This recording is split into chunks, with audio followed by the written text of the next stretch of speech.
दोस्तों रेलवे की पाठशाला में आपका स्वागत है। दोस्तों आप में से बहुत सारे साथियों का ये कमेंट था कि एचआरएमएस में अपनी बहुत सारी डिटेल है जो हमको अपडेट करवानी होती है।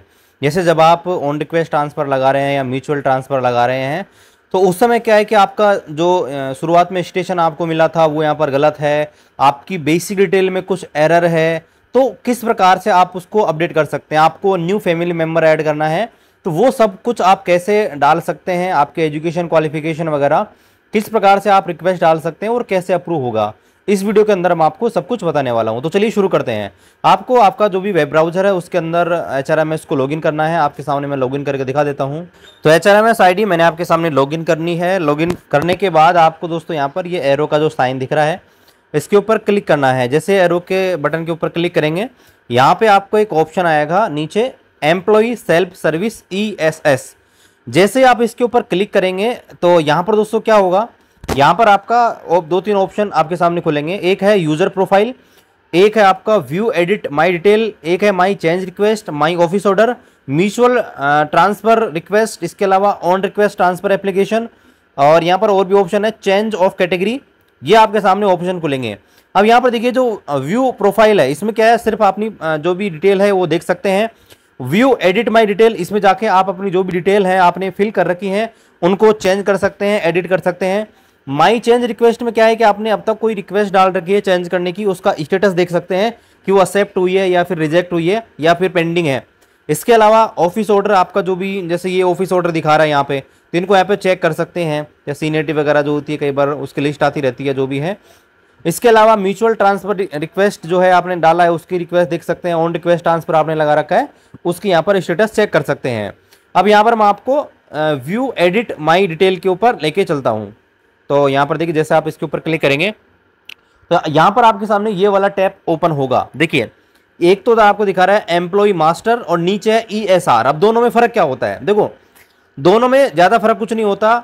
एम्प्लॉय मास्टर जो होता है इसमें क्या होता है कि आपकी जो भी डिटेल होती है वो आप एडिट कर सकते हैं।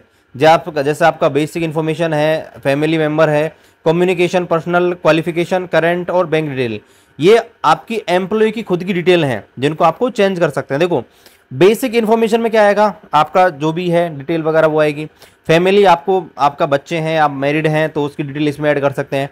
कम्युनिकेशन इन्फॉर्मेशन में क्या आता है, आपका एड्रेस वगैरह जो होता है वो आप एडिट कर सकते हैं। इसमें आपकी पर्सनल डिटेल आ जाएगी। क्वालिफिकेशन के अंदर आपको पता है कि आपकी जो भी आपने एजुकेशन है वो आप ऐड कर सकते हैं। करंट का मतलब है कि आप करंट किस पद पे हैं, किस स्टेशन पे है, वो यहाँ पर चेंज कर सकते हैं। और बैंक डिटेल में अगर आपकी बैंक जो इन्फॉर्मेशन आपको दी गई सैलरी के लिए, अगर उसमें कुछ एरर है उसको यहाँ पर चेंज कर सकते हैं। और नीचे जो है ESR जो है ये आपका ई सर्विस रिकॉर्ड है, यानी कि आपका जो भी सर्विस रिकॉर्ड बनता है, जो भी आपने सर्विस की है उसमें आपको क्या क्या हुआ है, यानी कि आपका सर्विस जो है, जैसे आपका अपॉइंटमेंट हुआ है, उसके बाद आपको कोई अवार्ड मिला है, कोई प्रमोशन आपका हुआ है, ट्रांसफर वगैरह हुआ है, नॉमिनेशन हुआ है, ट्रेनिंग आपने की है, पब्लिकेशन कोई है, आपका डेपुटेशन आप गए हो दूसरी जगह, तो वो सारी डिटेल आपको ESR के माध्यम से आप देख सकते हैं। तो अभी मैं आपको यहाँ पर जो एम्प्लॉय मास्टर है इसके अंदर डिटेल जो है किस प्रकार से चेंज करनी है उसके बारे में बताता हूँ। तो यहाँ पर देखिए कोई सा भी टैब आपके सामने ओपन कर लेते हैं। जैसे बेसिक डिटेल है, फैमिली मेम्बर है, तो पहले मैं बेसिक डिटेल के अंदर चलता हूँ। बेसिक इन्फॉर्मेशन के अंदर आपको अगर कोई लगता है कि भाई कुछ प्रॉब्लम है आपके जो भी इन्फॉर्मेशन में, उसको आपको चेंज कराना रहेगा तो आप किस प्रकार से कर सकते हैं। तो बेसिक इन्फॉर्म जो आपको दिख रहा है टैब, इसके ऊपर आपको क्लिक करना रहेगा। जैसे आप क्लिक करेंगे तो आपका यहाँ पर देखिए आपका iPass ID आपको शो हो जाएगा, आपकी HRMS ID आपके सामने शो हो जाएगी। नीचे पाएंगे आपका नाम शो हो जाएगा। राइट साइड में देखेंगे तो एम्प्लॉय नेम इन आधार वो शो हो जाएगा, आधार नंबर शो हो जाएगा। इसके अलावा यहाँ पर आपका अपलोड आधार कार्ड का ऑप्शन है, आपका नाम, एम्प्लॉय का नाम और इधर मिडिल नेम। अब देखिए आप कौन कौन से सेक्शन चेंज कर सकते हैं वो मैं आपको दिखाता हूँ। यहाँ पे जो सारी चीज़ें हैं ना, सारी चीज़ें दोस्तों आप चेंज रिक्वेस्ट नहीं डाल सकते।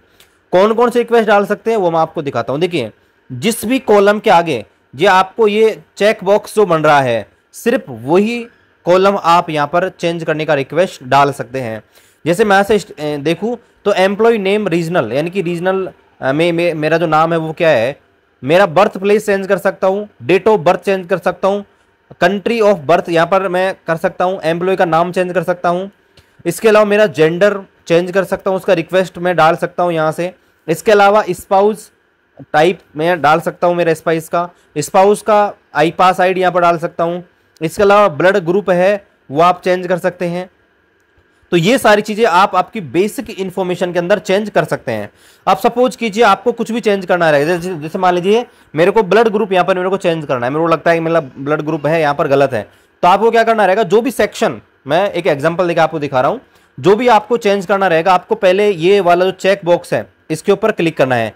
जैसे क्लिक करेंगे आपका ये वाला जो ऑप्शन है टैब खुल जाएगा, है ना, जो भी अवेलेबल। जैसे अब मैंने ब्लड ग्रुप का ऑप्शन चेंज किया तो ब्लड ग्रुप जो भी है वो सारे के सारे यहाँ पर आ गए हैं। अब मान लीजिए मेरे को यहाँ पर ए पॉजिटिव करना रहेगा, तो अब मेरे को क्या क्या करना पड़ेगा, जैसे मैंने ए पॉजिटिव तो चेंज कर लिया, लेकिन यहाँ पर मेरे को एक सपोर्टिव डॉक्यूमेंट देना होगा। सपोर्टिव डॉक्यूमेंट का मतलब ये है मेरे को कुछ प्रूफ देना पड़ेगा कि भाई मेरा जो ब्लड ग्रुप है वो ए पॉजिटिव है। ध्यान रखना, हर केस में जब भी आप कोई भी रिक्वेस्ट डालेंगे चेंज की, आपको कुछ न कुछ प्रूफ देना ही होगा। अब यहाँ पर देखिए एक चीज और क्या है, यहाँ पर आपको ये क्लेरिफिकेशन के ऊपर क्लिक करके सबमिट करना है, लेकिन यहाँ पर एक चीज और आपको ध्यान रखनी है, मैं आपको ऊपर लेके चलता हूँ, और वो ये है आपको यहाँ पर रीजन फॉर एडिटिंग डालना पड़ेगा, यानी किस वजह से आप इसको एडिट करना चाहते हैं।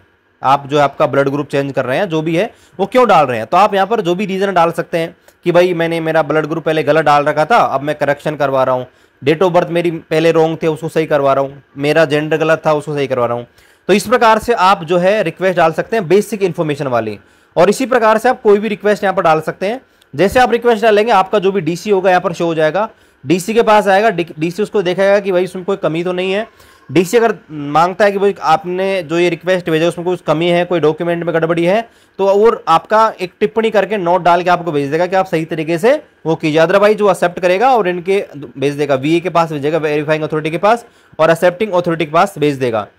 अब इसी प्रकार से आप फैमिली, कम्युनिकेशन, पर्सनल, क्वालिफिकेशन ये यहाँ पर चेंज कर सकते हैं। जैसे मैं क्वालिफिकेशन के ऊपर आता हूँ, अब देखो सबका तो मैं बता नहीं सकता, वीडियो बहुत लंबा हो जाएगा, लेकिन जैसे मान लीजिए क्वालिफिकेशन के अंदर आपको चेंज करना है, जैसे मेरी यहाँ पर ग्रेजुएशन यहाँ पर ऐड हो रही है 3 साल की, मैंने कब की है, किस वर्ष में, वो वगैरह चेंज वो यहाँ पर दिखा रहा है। अब यहाँ पर मान लीजिए मेरे को कुछ चेंज करना रहेगा, मान लीजिए मेरे को रीजन डालना है कि अब यहाँ पर देखो एक्शन के ऊपर क्लिक करना है। अब एक्शन में क्या है, एक्शन में एडिट कर सकता हूँ, डिलीट कर सकता हूँ, न्यू कर सकता हूँ। अब देखो न्यू में ऐड कर नहीं सकता, अभी एडिट के ऊपर मैं जाऊँगा तो एडिट में मेरी ग्रेजुएशन जो ऐड हो रही है ना उसको दोस्तों मैं यहाँ पर एडिट कर सकता हूँ। जैसे मेरी ग्रेजुएशन जो लग रही है, ग्रेजुएशन कब की, कौन सा कोर्स किया, उसको यहाँ पर पूरा चेंज हो गया। ग्रेजुएशन कर रखी है, पोस्ट ग्रेजुएशन कर रखी है, 10th 12th जो भी है, हाईएस्ट ग्रेजुएशन, वो हाईएस्ट आपके एजुकेशन क्वालिफिकेशन। जैसे मान लीजिए मैंने पोस्ट ग्रेजुएशन कर रखी है तो पोस्ट ग्रेजुएशन मैंने डाल दी है। इसके अलावा फिर कोर्स क्या किया है पोस्ट ग्रेजुएशन का, वो आपको सेलेक्ट करना है, जो भी है वो सारी चीज़ें आपको करनी है। तो यहाँ पर आप ये इस प्रकार से परफॉर्म कर सकते हैं। तो इस प्रकार से आप दोस्तों यहाँ पर आपकी बेसिक डिटेल हुआ, चाहे आपका फैमिली हुआ, कम्युनिकेशन हुआ, ये सब कुछ रिक्वेस्ट यहाँ पर डाल सकते हैं। एक चीज़ आपको ध्यान रखनी है, मेनली आपकी जो डिटेल मिसमैच होती है वो ज़्यादातर बेसिक इन्फॉर्मेशन के अंदर, या आपकी कम्युनिकेशन इन्फॉर्मेशन के अंदर, या फिर आपकी करंट जो है इसी के अंदर ही आपकी एरर होती है, और इसी की वजह से आपका on request transfer, mutual transfer request यहाँ पर रुक जाता है, या अगर आप अप्लाई करते हो तो वो आपका रिजेक्ट हो जाता है। जैसे करंट में आपको मैं दिखाऊं तो करंट में क्या है, जैसे मैं करंट के ऊपर जाता हूँ एक बार, जैसे मैं करंट के ऊपर गया, यहाँ पर क्या दिखा रहा है, मेरा HRMS ID वो एम्प्लॉय ID दिखा रहा है, इसके अलावा बिल यूनिट दिखा रहा है, अपॉइंटमेंट डेट किसके थ्रू मैं आया हूँ वो यहाँ पर दिखा रहा है। अब मेरा यहाँ पर आप देखेंगे तो स्टेशन यहाँ पर जो जहाँ मेरी ट्रेनिंग हुई थी सिर्फ वो यहाँ पर शो कर रहा है, यानी कि यहाँ पर मेरा करंट स्टेशन दिखा रहा है उदयपुर सिटी, जबकि मैं करंटली उदयपुर सिटी पे नहीं हूँ, क्योंकि उदयपुर सिटी तो ट्रेनिंग के लिए भेजा गया था, लेकिन उसके बाद मेरा स्टेशन जो है वो अलग है, तो यहाँ पर अपडेट नहीं है। तो मैक्सिमम जो लोग हैं उनके साथ यही एरर है। तो वो किस प्रकार से उसको चेंज कर सकते हैं, वही चेक बॉक्स के ऊपर क्लिक करना है। जैसे क्लिक करेंगे यहाँ पर आपका ये खुल जाएगा, तो यहाँ पर कोड में आपको डालना है जो भी आपका स्टेशन का कोड रहेगा। तो जो भी आपका स्टेशन का कोड है जैसे आप डालेंगे तो ऑटोमेटिकली आपका स्टेशन यहाँ पर आ जाएगा, और यहाँ पे आप यहाँ से भी आप इसको चेंज कर सकते हैं, सर्च कर सकते हैं। जैसे मैं डालता हूँ तो यहाँ पर ऑटोमेटिक मैंने कोड डाला तो यहाँ पर जो है स्टेशन ऑटोमेटिक यहाँ पर आ जाएगा।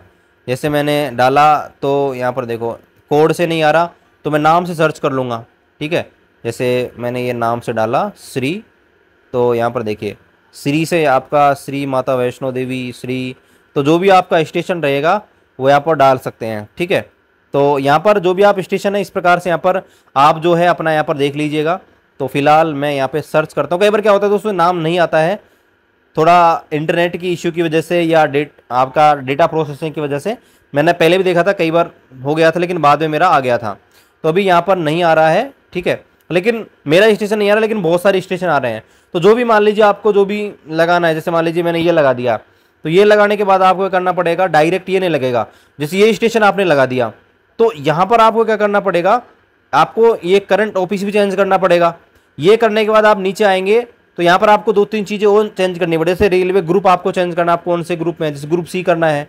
इसके अलावा यहाँ पर आपका जो भी रिक्वायर्ड ये मांग रहा था, यहाँ पर ये रेड लाइन शो कर रहा है, आपको पे लेवल आपका सेलेक्ट करना रहेगा। जो भी चीज़ यहाँ पर एरर शो हो रही हैं उनको आपको करना ही होगा।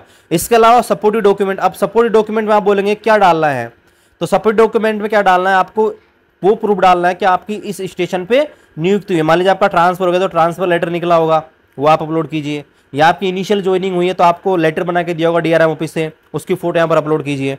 और यहाँ पर ऊपर मैं आपको वापस लेके चलता हूँ, ठीक है। तो यहाँ पर देखिए, यहाँ पर आपको एक चीज़ और है, बिल यूनिट। अगर आप अपना स्टेशन चेंज कर रहे हैं तो आपको साथ साथ बिल यूनिट भी चेंज करना होगा। क्यों, हो सकता है जिस स्टेशन पे आप जा रहे हैं उसका बिल यूनिट डिफरेंट हो, इसलिए आपको ध्यान रखना, आपको बिल यूनिट भी चेंज करना है। अदरवाइज अगर आपने सिर्फ स्टेशन रिक्वेस्ट डालने की रिक्वेस्ट डाला होगा तो वो कैंसिल हो जाएगा, क्योंकि आपकी बिल यूनिट भी चेंज होगी। तो इस प्रकार से दोस्तों आप रिक्वेस्ट डाल सकते हैं। मैंने पूरी कोशिश की है इस वीडियो के माध्यम से आपके जो भी ये HRMS में एडिट करने का जो प्रावधान है उसको बताने का। फिर भी आपका कोई भी डाउट रहेगा आप कमेंट के माध्यम से हमसे पूछ सकते हैं। बाकी वीडियो आपको थोड़ा सा भी अच्छा लगे, आपकी हेल्प हुई है, वीडियो को लाइक कीजिए, शेयर कीजिए अपने दोस्तों के साथ और चैनल को सब्सक्राइब जरूर कीजिएगा। मिलते हैं अगली वीडियो में, तब तक जय हिंद, वंदे मातरम।